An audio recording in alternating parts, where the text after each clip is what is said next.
I just bought a foul orchid and need to repot it from the tiny 2-inch container it came in.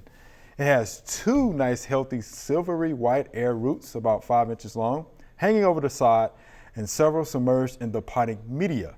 When repotting orchids, should I put the air roots in the new potting medium or keep them in the air? And this is from Kate. So what say you, Ms. Joellen? Well, you know about that, don't you? I do know. Actually, I have one that I need to pot up myself. So I have some of the potting medium that is that you use for orchids. It's mostly just bark. It's very airy. And yes, I would put those roots down in this bark because they'll keep growing and sending up more. And it's probably a phalaenopsis is what she's probably got that you can get by just about anywhere. Yeah, anywhere. I mean, and they like this kind of medium, and so I just say, you know, enjoy, but yeah, pot it all up. Thanks for watching the video. We hope you enjoyed. To subscribe, click below.